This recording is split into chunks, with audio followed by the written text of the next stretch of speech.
76세의 스님이 병원에 호흡곤란으로 실려옵니다. 거의 의식을 잃은 상태로 실려와요. 이제 뇌 CT 촬영도 해보고 병원에서 온갖 증상을 다 확인해봤는데 뭐 혈압이라든지 이건 다 정상이에요. 근데 호흡만 떨어져 있어요. 아니 왜 이러지? 라고 하다 일단 인공호흡을 시키죠. 시간 지나니까 이 스님이 이제 찾아가지고 이제 여러 가지 정황을 보고 다시 한번 검사를 해보니까 등에 어떤 파스, 공식 용어는 패치라고 부르는데요. 이제 진통제 패치가 붙어 있는 거예요. 네. 평소에 신경통이 좀 있었거든요. 네네. 자, 또 하나의 사건. 53세 여자 환자가 저산소증을 보여가지고 병원에 실려와요. 거의 사망 상태였어요. 근데 어쨌든 살려냈어요. 살려내가지고 경위를 알아보니까 자기 동생이 자기한테 좋은 패치를, 파스를 10장을 줬다는 거예요. 또 패치네. 네, 패치네. 자, 이 두 환자가 공통적으로 썼던 패치가 무엇일까요? 뭘까 대체? 자, 그 정체를 공개하기 전에 영상을 하나 좀 봤으면 합니다.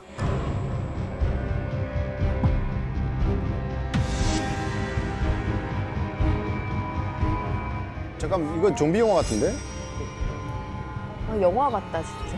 원래 낮술하면은 저 정도 근데 술에 취한 정도가 아닌 것 같아요, 저거는. 이 거리는 좀비랜드라는 별명이 붙어 있는 필라델피아 켄싱턴 거리입니다. 미국이군요. 많은 사람들이 마약을 복용하고 그 마약 때문에 이렇게까지 상황이 악화된 거예요. 끔찍해. 경찰도 단속을 못 한다고 해요. 왜요? 마약 중독자들이 너무 많아가지고 단속이라든지 어떤 재활 같은 게 거의 불가능할 상태에 이르는 그런 지역입니다. 자, 이 거리에서 굉장히 많은 마약들이 유통이 되고 있는데 그 중에서도 가장 문제가 되고 있는 마약이 바로 좀비 마약이라고 이제 별명이 붙어 있는 펜타닐이에요.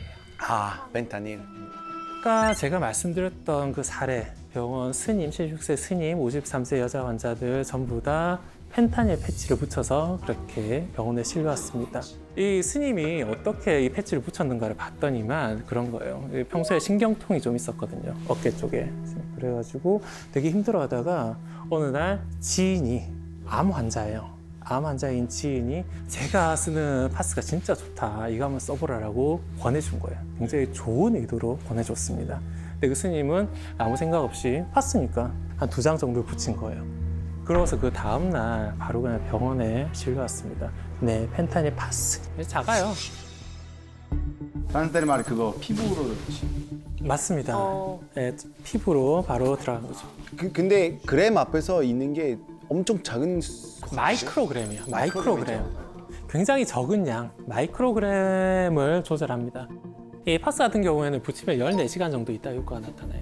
한번 붙이고 나면은 3일간은 효과가 지속이 되고요. 3일 동안. 3일 동안 통증을 못 느끼는 거예요. 얼마나 편해요. 하나 붙이기만 하면 끝이에요, 3일간. 뭐 알약 먹을 필요도 없고 주사기 꽂고 있을 필요도 없고 네. 너무 편한 거죠. 하지만 부작용도 그대로 똑같이 가지고 있죠. 펜타닐은 네. 효과가 몰핀 한 100배 정도 돼요. 100배요? 그럼 부작용도 또 100배. 부작용도 100배예요. 너무 위험하다. 자, 펜타닐은 중독성이 굉장히 강해요. 펜타닐에 중독이 되면은 일단 뭐 구역질도 나타나고 호흡 억제. 그리고 다른 마약들에 비해서 근육 경직도 심해져요. 근육을 제대로 못 움직이는 거예요. 그래서 아까 좀비처럼 이렇게 되는 거예요. 네, 맞습니다. 그래서 좀비처럼 이렇게 제대로 움직이지 못하고 기분은 잠깐 좋아집니다. 잠깐 좋아지지만 시간이 지나면 그것도 내성 생겨서 다시 안 좋아져요. 그래서 더 많은 양을 복용해야 되고 그러다 보면 이제 호흡마비가 와가지고 죽을 수도 있죠. 진짜 너무 소름 돋는다. 치사량 이야기를 좀 해볼게요. 타이레놀 1일 권장량이 하루 8알 이상 먹지 말라. 8알까지는 괜찮다고 이야기를 하거든요. 펜타닐은 얼마 정도 될까요? 아까 모르핀의 100배라 그러셨으니까. 타이레놀이 4,000mg. 네. 100배라면 아까 말했던 것처럼 400g? 40? 아니야, 근데 그거면은 선생님 문제 안 냈겠죠? 맞아. 100에서 저는 타협 보겠습니다. 100mg 한번 수줍게. 예, 너무 그냥 막 짚으신 것 같아요. 네. 50ml? 펜타닐 치사량이 2mg이에요. 미리그램? 네, 2mg은 재기도 힘들어요. 이 정도라고요? 네, 저게 연필심인 거죠? 네. 저 진짜 눈꽃만큼인 것 같은데. 저 후 불면 바로 날아가는. 그러니까 재기도 힘들 정도의 양으로 사람들을 죽일 수가 있다는 것이죠.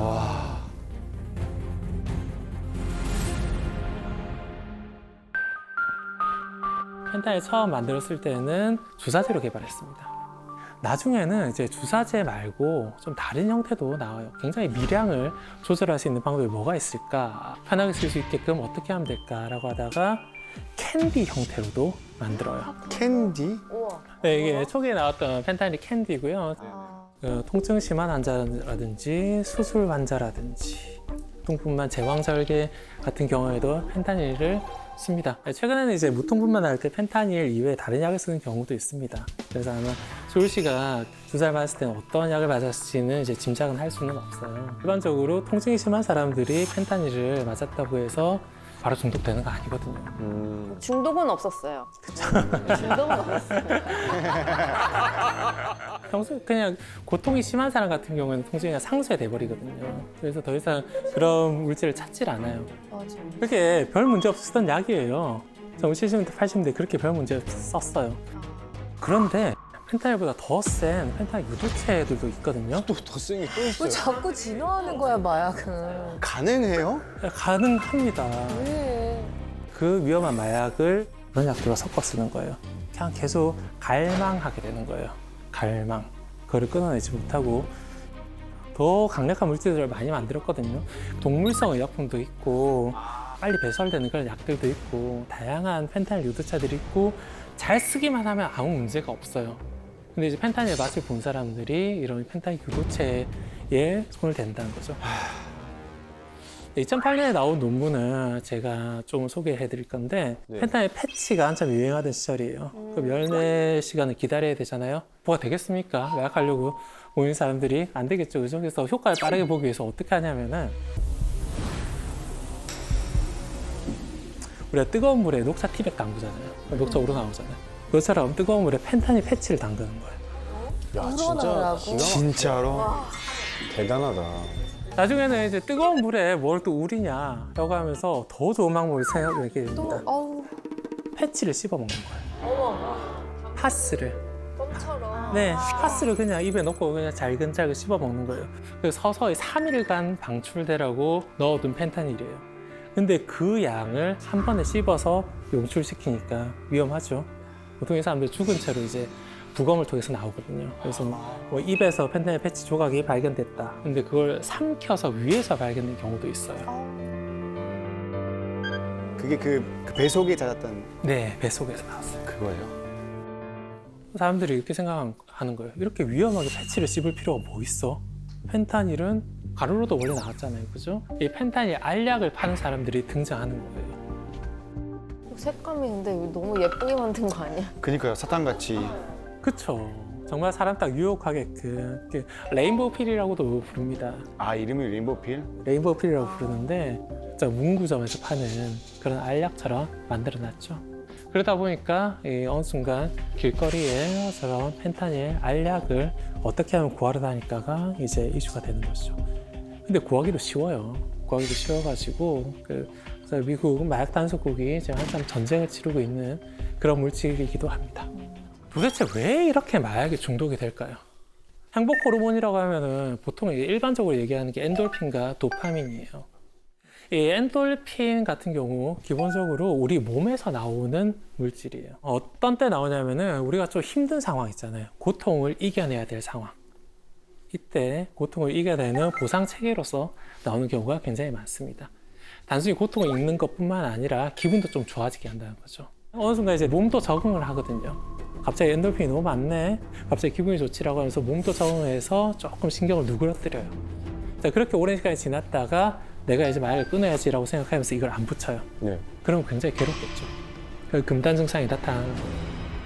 내성 때문에 더 많은 양을 복용할수록 더 구역질이라든지 그다음 환청환시 심해지고 나중에는 호흡 중추도 마비될 수 있다는 거죠. 그렇게 죽어가는 게 펜타닐입니다.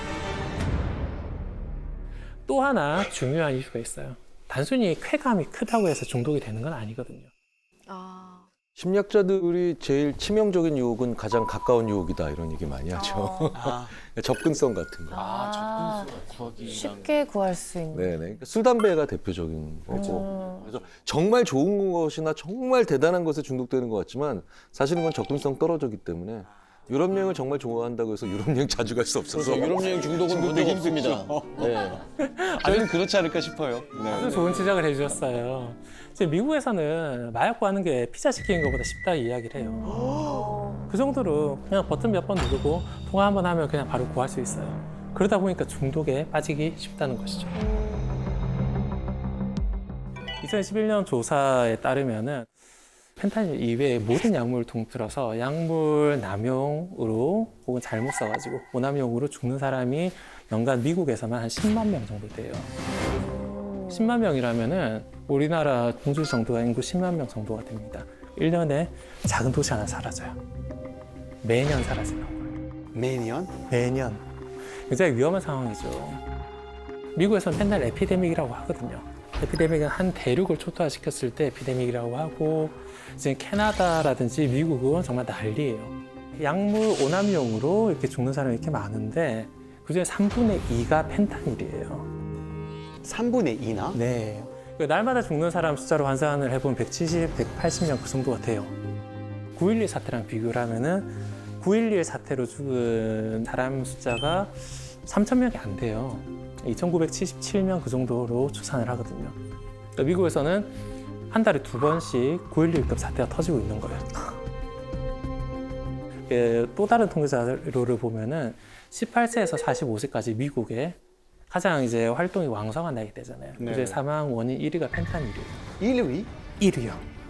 야, 실제로 가장 많은 사람들을 죽이는 원인은 자살도 아니고 교통사고도 아니고 바로 펜타닐 중독이라는 것이죠. 진짜 심각하네요. 이게 누가 만든 거예요? 그런데 이 심각한 문제가 지금까지 그 미국 내 문제였거든요. 에피데믹이라고 했잖아요. 한 대륙이잖아요. 그죠? 근데 이게 어느 순간부터 우리나라에서도 조금씩 이제 사례들이 보고가 되고 있어요. 그런데 이 펜타닐과 관련한 문제들이 예전에는 이제 의학 논문에 나왔어요. 케이스 리포트, 사례 보고서라고 하잖아요. 근데 어느 순간부터인가 법원 판례가 나오고 있어요. 법원에서? 네, 법원 판례. 누군가 이제 불법으로 유통하고 그러면서 문제가 되고 있는 것이죠. 그리고 시간 더 지나니까 이제 언론에서 나오네요. 여러분들 펜타닐이라고 하면 그래도 조금씩 들어봤을 거 아니에요. 요즘 들어서 네. 노트북에 엄청 올라오고 네, 있어요. 맞습니다. 굉장히 많은 자료들이 올라오고 있죠. 그 정도로 사회에 훨씬 더 깊이 퍼지고 있다는 거예요. 우리나라도 지금 코로나 이후 비대면 거래가 늘어나고 SNS나 뭐 텔레그램도 많이 쓰고 있고요. 그다음 다크웹도 조금 좀 퍼지기 시작하고 그러다 보니까 마약 중독자들이 좀 어려지고 있어요. 이런 새로운 트렌드에 좀 빨리 따라가는 사람들이 마약을 더 많이 한다는 것이죠. 접근하기 쉬워지면은 즉 공급이 늘어나면은 그게 수요를 만들어내거든요. 이렇게 악순환의 굴레에 빠지기 전에 빨리 차단을 해야 될 그런 상황이 있다는 거죠. 2021년 경남 지역에서 펜타닐을 단체로 불법 처방을 받아서 투약하고 유통하던 고등학생 42명이 무려 42명이 한 번이네. 예, 검거가 되는 거예요. 고등학생이다 보니까 나이도 어려요. 24명이 18살이고 그다음에 12명이 17살, 6명은 16살, 고등학교 1, 2, 3학년이 다 관여된 극단적인 사례가 나옵니다. 이 사람들이 펜타닐 어떻게 처방받았느냐 하면은 병원에 가는 거예요. 그래가지고 아 선생님 제가 뭐 사고를 당해가지고 허리가 삐끗했는데 병원에 못 갈 것 같아요. 하면서 펜타닐을 주시면 안 될까요? 라든지 좀 센 마약 진통제 있다던데요. 라든지 대부분의 병원에서는 이제 거절하는데 그럼에도 불구하고 가끔씩 이제 주는 곳이 있는 거예요. 이 애들이 이제 그렇게 처방을 받아가지고 약을 구해가지고 유통시키기도 하고 그다음에 자기가 흡입하기도 하고 그럽니다. 그리고 사실 이걸 주면 안 된다는 게 가이드라인이 딱 있거든요. 식약처에서 나온 가이드라인을 보면은 그렇게 통증을 호소하는 환자한테 제일 먼저 주는 약은 좀 일반 진통제예요. 타이레놀이나 아스피린의 성분이 들어있는 일반 진통제예요. 그거를 먹고도 계속 통증이 심하면은 그다음에 마약성 진통제를 줄 수 있습니다. 마약성 진통제 중에서도 좀 약한 거죠. 펜타닐을 바로 가지 않고. 그 다음에 약한 거에도 효과가 좀 없다 싶으면 펜타닐로 갈 수는 있어요. 갈 수 있는데 그때도 저함량부터 시작해야 돼요. 그렇죠. 그래도 효과 없다 싶으면 고함량까지 가야 되는데 고함량을 바로 주니까 이게 문제가 되는 거죠. 한 2년 전쯤에 한 래퍼가 방송에 나와가지고 자기가 펜타닐을 복용을 했다가 패치를 썼다가 중독에 너무 고생을 해가지고 펜타닐 쓰지 말라, 쓰면 이렇게 된다라고 이야기를 하죠. 그때 그 래퍼가 한 이야기를 보면은 이제 펜타닐 사용자를 이제 벌레라고 표현을 하더라고요. 예? 펜타닐 조각이 조금이라도 있을까 싶어가지고 뭐 청소기 안에도 뒤지고 바닥도 뒤지고 막 기어다니면서 뭐 펜타닐 찾는다는 거예요. 그리고 뭐 구역질도 많이 나니까 이가 다 삭아요. 이가 다 삭아가지고 발음도 제대로 안 돼요, 래퍼인데. 그리고 뭐 금단 증상도 심합니다. 뭐 온몸이 뜨거워졌다가 차가워졌다가 공황 발작도 찾아오고 굉장히 위험한 상황을 이제 끊어내기 위해서 방송에도 나왔는데 최근에 보니까 다시 또 마약을 했더라고요. 안타깝죠. 선생님 이게 네. 한 번 손대면 네. 죽을 때까지 멀쩡하게 있었던 경우가 있기는 있습니까? 그러니까 마약을 한 번 했다라고 해서 반드시 다 중독되는 거는 아니에요, 사실. 그러나 한 번 해서 중독되는 사람들도 있거든요. 그러니까 누가 중독이 될지 몰라요. 특히 우리나라에서 주로 이제 문제가 되는 메스암페타민 같은 경우에는 금단 증상이 바로 나오지가 않아요. 그러니까 나는 마약을 이겨낼 수 있는 사람인가 보다. 나는 안 그렇던데 라고 하면서 더 빠지는 경우도 있다는 거죠. 본인이 어떤 상황일지 모르다 보니까 가능하면 한 번도 하지 말라라고 권하는 게 이제 전문가들의 주된 입장이에요. 근데 펜타닐을 에피데믹이라고 표현했잖아요. 지금 캐나다라든지 미국은 정말 난리예요. 자, 그 반면에 유럽이라든지 남미라든지 그다음 아시아 쪽에는 펜타닐로 인한 문제는 그렇게 크지는 않아요. 조금씩 나타나고 있습니다. 하지만 글로벌한 시대잖아요. 그러다 보니까 우리나라에서도 조금씩 펜타닐이 퍼지고 있고 그러면서 마치 코로나가 에피데믹에서 판데믹으로 가는 그런 상황이 나타날 수가 있다는 것이죠. 그래도 아직 우리나라는 미국으로 치면 2008년 수준이에요. 처방전이잖아요, 어쨌든. 기본적으로 펜타닐을 남용하려고 하는 사람들도 처방전을 어떻게 하면 잘 받아올까라고 하는 그런 관점이에요. 미국처럼 불법 알약을 쓰거나 그러지는 않죠. 그죠? 근데 만약에 우리나라 마약 중독자들이 늘어나가지고 펜타닐을 많이 찾게 되면 어떨까요? 그리고 또 한 가지 가정을 더 해보자면은 지금 미국이냐 중국이냐 서로 막 싸우고 있는데 진짜 중국에서 펜타닐을 만들어서 미국에 유통하는 상태라면은 그리고 우리나라 시장이 커진다면은 불법 알약이 우리나라로 들어올 수도 있어요. 가깝잖아요. 우리나라 인구 5천만이잖아요. 네. 작은 나라가 아니에요. 헐리우드 영화 같은 경우 뭐 대작 영화들 나오면 헐리우드 스타들이 다 내한하잖아요. 왜 그러겠어요? 우리나라 시장이 크기 때문이거든요. 근데 마약 시장이 커졌다고 생각해 보세요. 그러면 중국 입장에서는 크고 가까운 우리나라로 올 수도 있는 것이죠. 불법 마약이 펜타닐 알약이 들어오면은 뭐 순도 조절도 안 되고 그러다 보니까 더 위험한 상황이고 악순환이 오기 전에 끊어야 된다는 거죠. 역사는 미래의 이정표죠. 우리나라는 그럼 어디쯤 있을까요? 마약과 관련해서. 저는 펜타닐이 더 퍼지느냐 마느냐는 어떤 변곡점, 어떤 갈림길에 있다고 저는 생각을 합니다. 더군다나 우리나라 같은 경우는 대부분 각성제 계열의 필로폰을 많이 쓰는 나라예요. 이 상태에서 펜타닐이라고 하는 강력한 진정제의 끝판왕이 들어온다면 어떻게 될까요? 누구도 이걸 어떻게 해독해야 될지, 재활해야 될지, 단속해야 될지 모르는 그런 상황이 초래될 수도 있습니다. 미국 같은 경우는 헤로인과 100년 넘게 싸우면서 굉장한 경험을 쌓았고 강력한 공권력이 있습니다. 그럼에도 불구하고 지금 대륙이 초토화 됐잖아요. 그렇죠? 우리나라는 그런 면에서 빨리 경각심을 가지고 중독자들을 빨리 재활시킨다든지 혹은 마약이 퍼지는 것을 막는다든지 호기심과 유혹을 좀 줄이면서 우리가 사회를 조금 더 밝게 만들어 나가야 될 그럴 필요가 있습니다.